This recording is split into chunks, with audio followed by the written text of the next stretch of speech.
To the points में आप सबका स्वागत है। अब तक हम लोगों ने संविधान के बारे में काफ़ी कुछ पढ़ा है विगत 3 दिनों में। शुरू में हमने संविधान का ओवरव्यू ले ही लिया था, उसके बाद हम लोगों ने उसकी अनुसूचियों को पढ़ा और उसके बाद हम लोगों ने संविधान की अनुसूचियों के बाद कल हम लोगों ने ख़त्म किया संविधान के जो भी विदेशी स्रोत हैं, कहाँ कहाँ से हम लोगों ने कौन सी बातें ली हैं। टोटल 10 देश हैं, तो 10 देशों से हमने क्या क्या लिया है वो हम लोगों ने देखा। अच्छा, उसमें एक और बात ध्यान रखिएगा कि जो भारत के संविधान में 395 अनुच्छेद हैं, जो शुरू में मैंने आपको बताया था, तो 395 अनुच्छेद में 250 यानी कि 250 अनुच्छेद, 250 आर्टिकल आउट ऑफ 395 भारत शासन अधिनियम 1935 से ही लिए गए हैं। भारत शासन अधिनियम 1935 से 250 लिए गए हैं 395 में से, या तो शब्दशः लिए गए हैं या फिर थोड़ा बहुत चेंजिंग करके ले लिया गया है। तो अधिकतर प्रभाव भारत शासन अधिनियम का है भारत के संविधान के संविधान पर। तो आज हम लोग देखेंगे कि इसके अलावा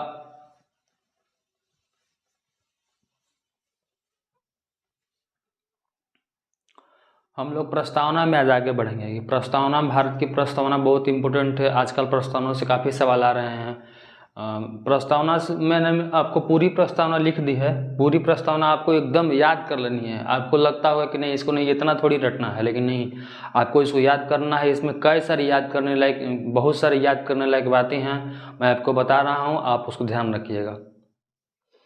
देखिए, प्रस्तावना पहली बात होती क्या है। कोई भी पुस्तक लेते होंगे तो सबसे पहले पेज पे विषय सूची के पहले लिखा होता होगा लेखक की कलम से या फिर 2 शब्द, तो वो उस पुस्तक के बारे में एक ओवरव्यू होता है, एक झलकी होती है कि वो पुस्तक किस बारे में है, क्या कहना चाहती है, एक झलकी होती है, ताकि आपको उस पुस्तक के बारे में और उत्सुकता हो जाए। उसी तरह से हमारा संविधान जो है उसके बारे में ये प्रस्तावना एक खिड़की है, एक झलकी देती है। आपको पूरे संविधान में क्या क्या देखने को मिलेगा, तो ये प्रस्तावना उसके बारे में थोड़ा सा दर्शन देती है। प्रस्तावना का शुरुआत कहाँ से हुआ, तो जो संविधान सभा में जवाहरलाल नेहरू ने जो उद्देशिका लाया था उसी को प्रस्तावना के रूप में अपनाया गया है। उसमें बाद में चेंजिंग हुए 1942 में, आपको पता, जो 1976 में जो संविधान में 42वां संविधान संशोधन हुआ उसमें इसमें चेंजिंग किया गया, लेकिन मूलतः जो प्रस्तावना है वो जवाहरलाल नेहरू द्वारा अपनाई गई उद्देशिका से ही लिया गया है।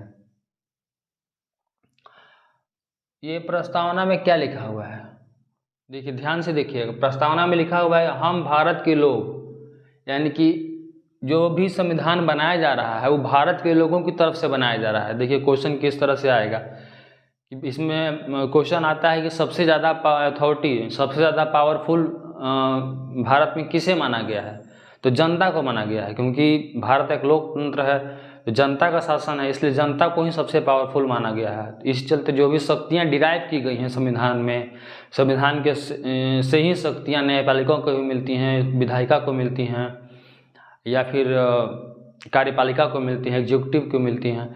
तो जो भी शक्तियाँ सबको मिलती हैं, वो शक्तियाँ कहाँ से आती हैं, वो शक्तियाँ जनता से आती हैं। इस चलते इसकी शुरुआत ही होती है हम भारत के लोगों से। हम भारत के लोग, भारत को एक संपूर्ण प्रभुत्व संपन्न, देखिए भारत को किस तरह का देश बनाने का लक्ष्य है। भारत को एक संपूर्ण प्रभुत्व संपन्न देश बनाना है, जो समाजवादी हो, पंथ निरपेक्ष हो, लोकतांत्रिक गणराज्य बनाने के लिए तथा उसके समस्त नागरिकों को, अब यहाँ ये चीज़ बनाने के बाद उसके समस्त नागरिकों को कौन कौन सी सुविधा दी गई है वो अब ध्यान दीजिए। सामाजिक, आर्थिक और राजनीतिक न्याय। ध्यान दीजिएगा सवाल क्या किस तरह से आएंगे। आपने देखा होगा कि ये एक रंग में है जबकि ये दूसरी रंग में है, ये लाल रंग में है। ऐसा मैंने 3 जगह किया, यहाँ भी किया है और यहाँ भी किया है, 1, 2 और 3 जगह। इसका मतलब ये हुआ कि ये 3 शब्द जो हैं ये बाद में जोड़े गए हैं। ये 1976 में इंदिरा गांधी की सरकार में जो 42वां संविधान संशोधन हुआ, जिसको मिनी कॉन्स्टिट्यूशन ऑफ इंडिया भी बोलते हैं, उसके थ्रू जोड़े गए हैं समाजवादी, पंथ निरपेक्ष और एकता और अखंडता। ये पहले मूल संविधान में नहीं था। संविधानी शब्द पंथ निरपेक्ष भी नहीं था मूल संविधान में, ये बाद में जोड़ा गया। एकता और अखंडता भी बाद में जोड़ा गया, क्योंकि बाय डिफ़ॉल्ट ये माना गया था कि भारत में एकता और अखंडता की बात अलग से करने की जरूरत नहीं है। लेकिन 1942 में और 42वां संविधान संशोधन 1976 में इंदिरा गांधी की सरकार ने इसे जोड़ा। तो हम देखते हैं कि समस्त नागरिकों को कौन कौन सी सुविधा दी गई है। सामाजिक, आर्थिक और राजनीतिक न्याय। इसका मतलब न्याय 3 तरह का दिया गया है: सामाजिक, आर्थिक, राजनीतिक। सामाजिक सोशल, माने समाज में सबको बराबर का दर्जा मिलेगा। सामाजिक न्याय, आर्थिक न्याय, सबको समान रूप से बढ़ने का अवसर मिलेगा, आर्थिक प्रगति करने का। और पॉलिटिकली सबको चुनाव लड़ने का, चुनावी गतिविधियों में शामिल होने का अवसर मिलेगा। तो 3 तरह के न्याय की व्यवस्था की गई है। सवाल इससे बहुत आते हैं। MPPCS के पेपर में अगर सवाल आया था कि संविधान में कितने तरह के न्याय की गारंटी दी गई है, बहुत लोगों का सर घूम गया। तो 3 तरह के न्याय की गारंटी दी गई है: सामाजिक, आर्थिक और राजनीतिक न्याय। इसके अलावा विचार, अभिव्यक्ति, विश्वास, धर्म और उपासना की स्वतंत्रता। स्वतंत्रता कितने टाइप की दी गई है? देखिए, न्याय दिया गया है 3 तरह का, और स्वतंत्रता दी गई है कितने तरह की? 1 2 3 4 5 तरह की। 5 तरह का स्वतंत्रता दिया गया है और 3 तरह का न्याय। और प्रतिष्ठा और अवसर की समता, मैंने अलग अलग लिखा है इसको। देखिए, अलग अलग लाइन में मैंने लिखा है ताकि आपको समझने में आसानी हो। प्रतिष्ठा और अवसर की समता यानी कि समता, यानी कि समानता, इक्वलिटी। इक्वलिटी हम लोगों की कितने तरह की दी गई है? 2 तरह की। प्रतिष्ठा और अवसर, सबको समान अवसर मिलेगा आगे बढ़ने का, और प्रतिष्ठा सबको समान दी जाएगी। तो प्रतिष्ठा और अवसर की समानता दी गई है।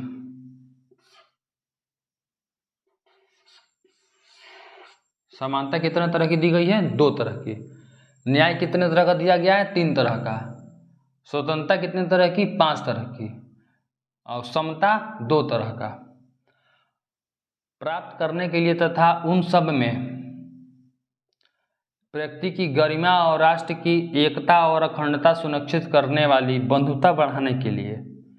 अब देखिए, एकता और अखंडता पहले नहीं था। ये 42वां 1976 में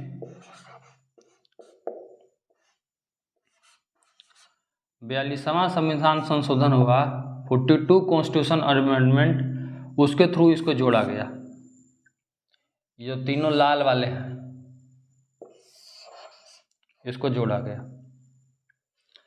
आप एक और बात ध्यान रखिएगा, ये जो स्क्वायर में घेरा हुआ है, स्वतंत्रता, समता और बंधुता, कल के क्लास में आपको ध्यान होगा मैंने बात किया था कि फ्रांस से हम लोगों ने 3 चीज़ें ली हैं: स्वतंत्रता, समानता और बंधुता। ये वही फ्रांस से ली हुई चीज़ें हैं जो प्रस्तावना में जोड़ी गई हैं, प्रस्तावना में है, शुरुआत से ही हैं। तो ये फ्रांस से लिया हुआ है, स्वतंत्रता, समता और बंधुता। तो प्रस्तावना की 3 बातें जो फ्रांस से ली हुई हैं वो ये है। मैंने शुरू में ही आपको बताया था कि धीरे धीरे आप जब पूरा संविधान पढ़ जाइएगा तो आपको पता लगेगा कि बहुत सी बातें बार बार ओवरलैप करेंगी। पूरा संविधान एक दूसरे से ताना बाने की तरह जुड़ा हुआ है। तो जैसे अभी भी आप संविधान संशोधन नहीं पढ़े हैं, लेकिन यहाँ पे उसका जिक्र आ रहा है, तो आएगा ही क्योंकि जुड़ा हुआ है। एकता और अखंडता सुनिश्चित करने वाली बंधुता मैंने बताया फ्रांस से लिया गया है। बढ़ाने के लिए, यानी कि बंधुता बढ़ाने के लिए दृढ़ संकल्प होकर अपनी इस संविधान सभा में आज दिनांक 26 नवंबर 1949, ये सबको डेट पता होता है कि 26 नवंबर 1949 को संविधान पे सबका सिग्नेचर हुआ था। उस दिन संविधान सभा की बैठक संपन्न हुई थी, तो उस दिन सबका सिग्नेचर हुआ था। तो ये सबको याद रहता है। लेकिन सवाल क्या पूछेगा? सवाल इससे नहीं आता। सवाल किससे आता है? उसके हिंदी डेट से आता है। मिति मार्गशीर्ष शुक्ल सप्तमी। सप्तमी आप शुक्ल मतलब समझते हैं, शुक्ल पक्ष और कृष्ण पक्ष 2 पक्ष होते हैं हिंदी पखवाड़े के अनुसार। सब पूर्णिमा के बाद जो नया माह शुरू होता है उसमें जो पहला 15 दिन रहता है उसे बोलते हैं कृष्ण पक्ष, और उसके बाद शुक्ल पक्ष शुरू होता है। अमावस्या की रात आएगी, अमावस्या के बाद फिर शुक्ल पक्ष शुरू होगा, तो जो सप्तमी 7वां दिन होगा उस दिन हमारा संविधान बनकर तैयार हुआ था। तो मिति मार्गशीर्ष शुक्ल सप्तमी संवत 2006 विक्रमी, इससे सवाल आते हैं। 2006 विक्रमी, 2006 विक्रमी, 2006 विक्रमी को एतद द्वारा संविधान को अंगीकृत, अधिनियमित और आत्मार्पित करते हैं। आत्मार्पित का मतलब खुद को समर्पित करते हैं, क्योंकि भारत के लोगों ने इस संविधान को बनाया है। जब संविधान सभा का गठन हुआ था तो संविधान सभा में कई लोग तो बना ही रहे थे संविधान, लेकिन देश के अलग अलग भागों से चिट्ठियों के माध्यम से सुझाव मांगे गए थे सबसे, तो सबने बहुत लोगों ने सुझाव दिए।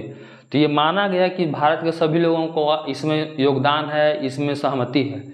तो जब सभी लोगों ने इसको बनाया तो सभी लोगों ने इसको खुद को ही समर्पित कर दिया। वही लिखा हुआ है कि इसे अंगीकृत, अधिनियमित और आत्मार्पित करते हैं। तो इसको आपको इस संविधान प्रस्तावना से कौन कौन सी बात ध्यान में रखनी है? सबसे जरूरी बात कि कितने तरह की स्वतंत्रता, समानता और न्याय की बात की गई है। तो देखिए 3 तरह के न्याय की बात की गई है। 3 तरह ही का न्याय हो सकता है, सामाजिक न्याय, आर्थिक न्याय और राजनीतिक न्याय। तो 3 तरह का ना सोशल, इकोनॉमिक और पॉलिटिकल न्याय की बात की गई है। स्वतंत्रता 5 तरह की दी गई है, 5 तरह की स्वतंत्रता दी गई है। इसी चलते ज़्यादा क्वेश्चन इसी से आते हैं, क्योंकि 5 में कोई एक नेक आदमी भुला जाएगा और वही सवाल में आ जाता है कि कौन से है कौन सा नहीं है। तो आप ध्यान रखिए, विचार, अभिव्यक्ति, यानी आपको फ्रीडम है अपनी बात को कहने का। विचार, अभिव्यक्ति, विश्वास, धर्म और उपासना। आप कोई भी धर्म अपना सकते हैं या धर्म नहीं भी अपना सकते हैं। आप नास्तिक भी हो सकते हैं, कोई आपको ये नहीं कहेगा कि नहीं आप किसी धर्म को क्यों नहीं मानते। बिना धर्म के भी बहुत लोग होते हैं, नास्तिक होते हैं। विचार, अभिव्यक्ति, विश्वास, धर्म और उपासना की स्वतंत्रता दी गई है। उसके अलावा प्रतिष्ठा और अवसर की समता दी गई है, यानी कि समता या समानता कितने तरह की दी गई है? 2 तरह की। प्रतिष्ठा की, सबको समाज में एक बराबर ट्रीट किया जाएगा, किसी को स्पेशल ट्रीटमेंट नहीं होगा। कागज में यही लिखा है, किसी को स्पेशल ट्रीटमेंट नहीं होगा। और अवसर की समता, सबको एक बराबर अवसर मिलेगा आगे बढ़ने का। तो समता 2 तरह की, स्वतंत्रता 5 तरह की और न्याय 3 तरह का। मैं बार बार जोर दे रहा हूँ, आप उसको याद कर जाइए। 3 तरह का ये, 5 तरह की स्वतंत्रता और 2 तरह का समता। 2 तरह का कौन कौन? प्रतिष्ठा और अवसर, और सामाजिक, आर्थिक और राजनीतिक न्याय। उसके बाद धर्म और उपासना एक दूसरे से जुड़ा हुआ है, तो ये 2 याद कर जाइए। विश्वास, अभिव्यक्ति और विचार। विचार, अभिव्यक्ति एक दूसरा से जुड़ा हुआ है, तो ये साथ में याद कर जाइए। याद करने का तरीका क्या होता है? जो एक टाइप की चीज़ें हैं उसको एक साथ याद कीजिए। विचार, अभिव्यक्ति एक टाइप की चीज़ें हैं, इसको एक साथ याद कीजिए। धर्म, उपासना एक टाइप की चीज़ें हैं, इसको एक टाइप से याद कीजिए। अब बीच में हो रहा है विश्वास, माने आपके मन में, विचार में जो भी होगा उसी पर आप उसी को धर्म और उपासना के अनुसार आप विश्वास कीजिएगा। तो विचार, अभिव्यक्ति, विश्वास, धर्म और उपासना की स्वतंत्रता, यानी कि 5 तरह की स्वतंत्रता, 2 तरह की समता और 3 तरह का न्याय के बारे में इस प्रस्तावना में जिक्र है। और उसके अलावा भारत को समाजवादी और पंथनिरपेक्ष बनाना और एकता और अखंडता सुनिश्चित करने की बात कब की गई है? शुरुआत में नहीं की गई थी। 42वां जो संविधान संशोधन हुआ 1976 में, उसके थ्रू की गई है। और इसके अलावा आप ध्यान रखिएगा कि संविधान जो लागू हुआ वो कब लागू हुआ? तो जो तैयार हुआ वो कब तैयार हुआ? तो शीर्ष शुक्ल सप्तमी संवत 2006 विक्रमी, 2006 विक्रमी को लागू संविधान हमारा तैयार हुआ। 26 नवंबर 1949 सबको ध्यान रखता है। प्रस्तावना बहुत ही छोटा टॉपिक था, इस तरह से ये ख़त्म हो गया। धीरे धीरे मैं सारे टॉपिक लगभग आपका जल्दी ही ख़त्म करा दूंगा। दीपावली से पहले मैंने सोच रखा है कि सारा टॉपिक ख़त्म करा दूं। आप कॉपी पेन ज़रूर रखिए, बिना कॉपी पेन का कुछ फ़ायदा नहीं होगा। खाली डेटा खर्च करने से, जब तक स्याही नहीं खर्च कीजिएगा तब तक सिलेक्शन नहीं होगा। स्याही से ही सिलेक्शन होता है, डेटा से सिलेक्शन नहीं होता, क्योंकि पेपर में भी जाकर वहाँ एग्जामिनेशन हॉल में कलम तो चलाना ही है। तो आप कॉपी ज़रूर पेन रखिए, क्लासमेट का एक बढ़िया से कॉपी पेन रखिए और लिखिए। सिलेबस जो भी मैंने पढ़ाया शुरू से अब तक, दोबारा वीडियो देखते जाइए, उसको लिखिए और उसमें नोट कीजिए। ये सब बात नोट करके दोबारा वीडियो देख के याद कर लीजिए। धन्यवाद।